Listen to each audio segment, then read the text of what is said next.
और अगली खबर मुस्लिम धर्म के युवाओं के लिए है। जी हां, अगर आप डीजे के शौकीन हैं, डांस के शौकीन हैं, तो आज से बंद कर दीजिए, क्योंकि मौलानाओं ने इसे लेकर फतवा जारी कर दिया है। रिपोर्ट आप सबको दिखाते हैं। डीजे की आवाज पर रुमाल से लहराते हैं, नात शरीफ की सदा बुलंद होती है और उस पर ये थिरकते हैं और नाचते हैं। ये सरासर गलत फेल है। अगर आप मुस्लिम युवा हैं तो संभल जाइए। अगर आप डीजे पर थिरकने के शौकीन हैं तो इस अपने शौक का कत्ल कर दीजिए। अगर आप हाथ में रुमाल लेकर ठुमके लगाते हैं तो आपके ठुमकों पर फतवा जारी कर दिया गया है। धर्म के ठेकेदारों को अब डीजे भी खटकने लगा है। जो अल्लाह के सच्चे दिल से इबादत को कबूल करता था, वो अब डीजे पर नाचने वालों से ही नाराज हो जाएगा, क्योंकि ऐसा शरीयत में लिखा है। ये हम नहीं, बल्कि चश्मे दारुल इफ़ा बरेली के मौलाना शहाबुद्दीन बरेलवी फरमा रहे हैं। 16 सितंबर को इंशाअल्लाह 12 रबीउल अव्वल शरीफ है और उस दिन जुलूस मोहम्मदी पूरी दुनिया में बिलखुसूस हिंदुस्तान में निकाला जाएगा। हर शहर हर गांव में जुलूस मोहम्मदी निकाला जाएगा।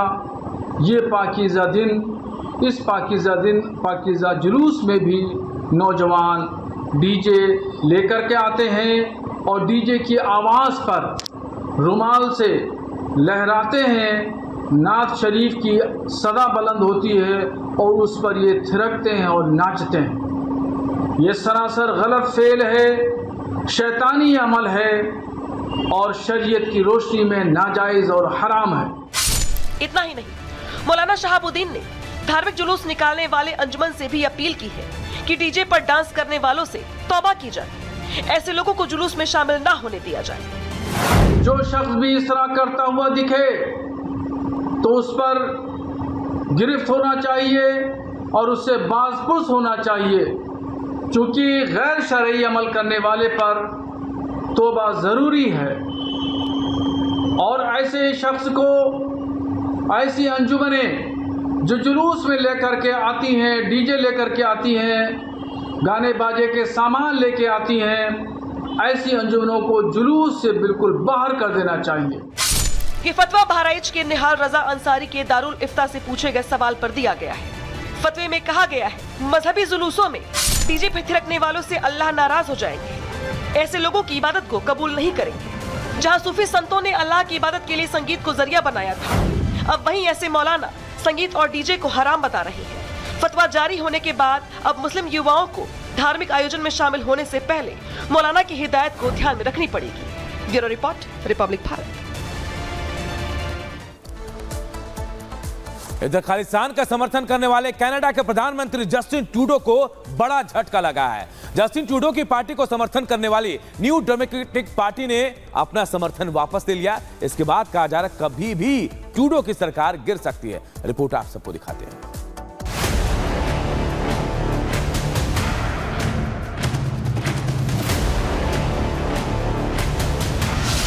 जिसके दम पर भारत को आंखें दिखाते थे ट्रूडो, जिसके कहने पर खालिस्तानियों की पैरवी करते थे ट्रूडो,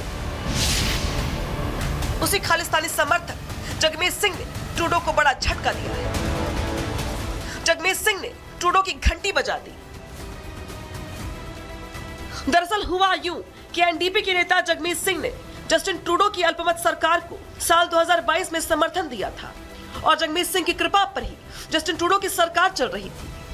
लेकिन अब कट्टर खालिस्तान समर्थक जगमीत सिंह ने भी जस्टिन ट्रूडो को थैंक यू बोल दिया है। जगमीत सिंह ने एक वीडियो जारी कर ऐलान किया कि अब वो जस्टिन ट्रूडो की लिबरल पार्टी को और समर्थन नहीं देंगे।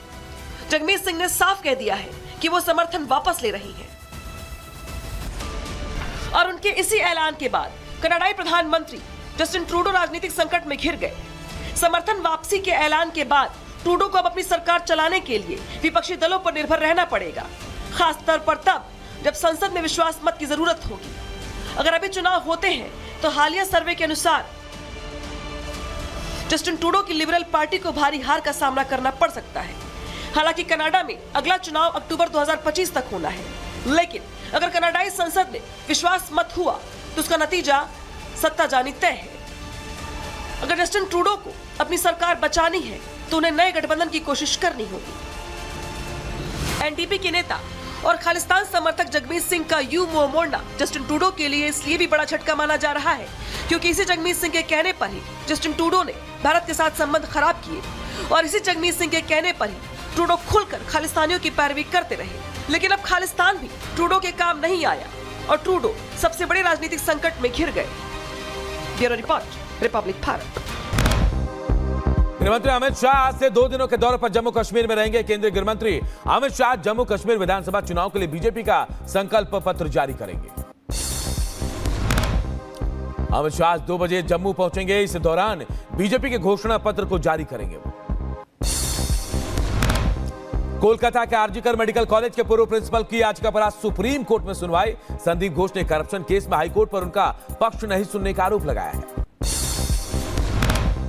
संदीप घोष ने इस मामले में खुद को पक्षकार बनाने की मांग की। संदीप घोष ने कहा कि उसके पक्षकार बनने की मांग को हाईकोर्ट ने खारिज कर दिया था।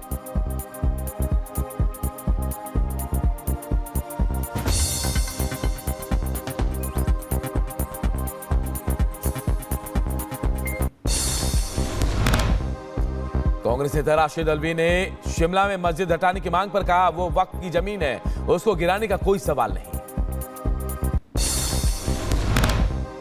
बीजेपी नेता जयराम ठाकुर ने कहा लोग नाराज हैं और इसके लिए मुख्यमंत्री सुक्खू जिम्मेदार हैं। बीजेपी ने एआईएमएम नेता ओवैसी पर भी निशाना साधा। शिमला में हिंदुवादी संगठनों ने संजौली में विशाल रैली निकाली। 2 दिनों के भीतर अवैध मस्जिद निर्माण को गिराने की मांग की। हिमाचल के संजौली के बाद अब शिमला के कुसुम्पटी में भी सामने आया मस्जिद विवाद। लोगों का आरोप घर के लिए ली गई जमीन पर बना दी गई मस्जिद। आप विधायक अमानतुल्लाह खान को आज कोर्ट में किया जाएगा पेश। ईडी ने 2 सितंबर को वक्फ बोर्ड से जुड़े मनी लॉन्ड्रिंग मामले में किया था गिरफ्तार। बहराइच में आदमखोर भेड़िए का आतंक जारी। 13 साल के बच्चे पर भेड़िए ने किया हमला। बच्चे को इलाज के लिए मेडिकल कॉलेज में कराया गया भर्ती। बहराइच में 120 घरों में वन विभाग ने लगवाए दरवाजे। प्रदेश सरकार ने भेड़िए को गोली मारने का आदेश जारी किया। यूपी के सीतापुर में ग्रामीणों ने भेड़िए को घेरा। मचा हड़कंप। गांव से बकरी उठाकर भागा भेड़िया। मौके पर पहुंची वन विभाग की टीम ने छानबीन शुरू की। यूपी के कुशीनगर में पुलिस और बदमाशों के बीच मुठभेड़। घेराबंदी के दौरान बदमाशों ने पुलिस पर फायरिंग की। मुठभेड़ के दौरान 2 बदमाश घायल हुए। ग्रेटर नोएडा में चेन स्नैचर के साथ पुलिस की मुठभेड़। 1 बदमाश को लगी गोली। कॉम्बिंग के दौरान पुलिस ने 1 बदमाश को गिरफ्तार किया। बिहार के मुजफ्फरपुर में पुलिस ने लूट और छिनौती करने वाले शातिर बदमाश को गिरफ्तार किया। पुलिस ने आरोपियों के पास से लूट का सामान भी बरामद किया है। बागपत के चौहार हत्याकांड में 9 आरोपियों को सुनाई गई आजीवन कारावास की सजा। 2021 में गर्भवती महिला समेत 4 लोगों की हत्या हुई थी। यूपी के बांदा में अवैध खनन और ओवरलोडिंग पर कार्रवाई करना खनिज इंस्पेक्टर पर महंगा पड़ गया। दबंगों ने खनिज इंस्पेक्टर पर जानलेवा हमला कर दिया। यूपी के महाराजगंज में नेपाल बॉर्डर पर घुसपैठ कर रहे 2 बांग्लादेशी नागरिकों को एसएसबी जवानों ने पकड़ा। विदेशी अधिनियम के तहत मुकदमा दर्ज कर जेल भेजा। यूपी के बुलंदशहर में सुपारी किलर्स और पुलिस के बीच मुठभेड़। सुपारी किलर्स बलवीर के दोनों पैरों में गोली लगी। यूपी के बांदा में युवक ने बीमारी से परेशान होकर आत्महत्या की। अवैध असलहे से गोली मारकर युवक ने आत्महत्या कर ली। जौनपुर में चोरों ने लाखों का जेवर पार कर लिया। पीड़िता ज्वेलर्स के पास से गहने लेकर लौट रही थी। दुकान पर लगे सीसीटीवी का वीडियो सोशल मीडिया में वायरल हुआ। सीतापुर में अपहरण के बाद मासूम की हत्या। पुलिस ने हत्या के आरोप में 4 अपराधियों को गिरफ्तार किया है। उज्जैन में दिन दहाड़े महिला के साथ दुष्कर्म में पुलिस ने आरोपी को गिरफ्तार किया। आरोपी ने महिला को शराब पिलाकर दुष्कर्म किया। महिला को दिया था शादी का झांसा।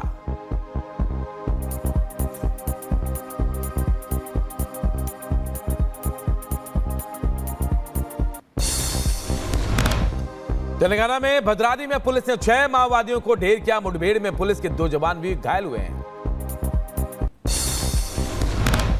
यूपी के बांदा में खनन माफिया के वाहनों पर अफसरों को चेकिंग महंगा पड़ गया। चेकिंग अभियान के दौरान दबंगों ने खनिज इंस्पेक्टर के साथ मारपीट कर दी। कासगंज में लापता महिला अधिवक्ता का नहर में मिला शव, शरीर पर दिखे चोट के निशान। शव की शिनाख्त की जा रही है। एमपी के जबलपुर में पुलिस से बचने के लिए आरोपी ने खुद को होटल के वॉशरूम में बंद कर लिया। दरवाजा तोड़कर पुलिस ने आरोपी को गिरफ्तार कर लिया। मेरठ में पुलिस को मिली बड़ी कामयाबी। पुलिस ने हनी ट्रैप के गैंग का खुलासा किया। 2 युवतियों समेत 7 लोगों को गिरफ्तार किया गया। यूपी के सीतापुर में बुजुर्ग पर नाबालिग से छेड़छाड़ का आरोप। पॉक्सो एक्ट के तहत पुलिस ने गिरफ्तार किया। यूपी के सुल्तानपुर में ज्वेलर की दुकान पर दिन दहाड़े डकैती की कोशिश। मुठभेड़ में मारा गया 1 लाख का इनामी डकैत मंगेश यादव। यूपी के संभल में पुलिस और बदमाशों के बीच मुठभेड़। गोली लगने से इनामी बदमाश घायल। पुलिस ने किया गिरफ्तार। यूपी के मुजफ्फरनगर में चेकिंग के दौरान पुलिस और बदमाशों के बीच मुठभेड़। पकड़े गए आरोपियों ने चोरी का सामान उनसे बरामद किया गया। आगे की कार्रवाई कर रही है पुलिस। यूपी के बदायूं में घर में घुसे युवक को ग्रामीणों ने जमकर पीटा। पिटाई का वीडियो सोशल मीडिया में वायरल हो रहा है। यूपी के बदायूं में दबंगों का आतंक। गांव वालों ने चकमार्ग पर कब्जा करने का आरोप लगाया। पुलिस मामले की छानबीन में जुटी। यूपी के शाहजहांपुर में गलत इंजेक्शन लगाने से बच्ची की मौत। परिजनों ने डॉक्टर पर गलत इंजेक्शन लगाने का आरोप लगाया। रोड जाम कर हंगामा भी किया गया। यूपी के सोनभद्र में व्हाट्सएप ऐप के जरिए माहौल बिगाड़ने की कोशिश। पुलिस ने व्हाट्सएप ऐप ग्रुप को चिन्हित कर कार्रवाई शुरू कर दी है। यूपी के उन्नाव में थाने के सामने चोरी की घटना को अंजाम दिया गया। ट्रांसफार्मर लेकर फरार हुए चोर। सीसीटीवी में रिकॉर्ड हुई पूरी घटना। कर्नाटक के रायचूर में स्कूल बस हादसे का शिकार। हादसे में 32 बच्चे बुरी तरह घायल। सभी को अस्पताल में कराया गया भर्ती। बिहार के बेगूसराय में तेज रफ्तार ट्रक ने स्कूल वाहन को टक्कर मारी। हादसे में 18 बच्चे बुरी तरह से घायल। 2 बच्चों की हालत नाजुक है। एमपी के सतना में नारायण तालाब का बांध टूटने का मामला। मंत्री ने के सामने प्रशासन और पीड़ित में तनातनी। पीड़ित के बयान से कलेक्टर अनुराग वर्मा बोले, इसका घर गलत बना है, नाप कराओ। हैदराबाद में भी दिखा रफ्तार का कहर। तेज रफ्तार बस अनियंत्रित होकर पलटी। हादसे में 4 यात्री घायल हुए। राजस्थान के विजयनगर में सड़क हादसा। बाइक और कार की टक्कर में 6 लोगों की मौत। 2 बाइकों पर सवार थे 6 लोग। यूपी के बदायूं में मवेशी से टकराकर कार ने कई लोगों को रौंदा। हादसे में 2 बच्चे घायल। पुलिस ने चालक को हिरासत में लिया। शेख हसीना को लेकर बांग्लादेश सरकार का बड़ा बयान।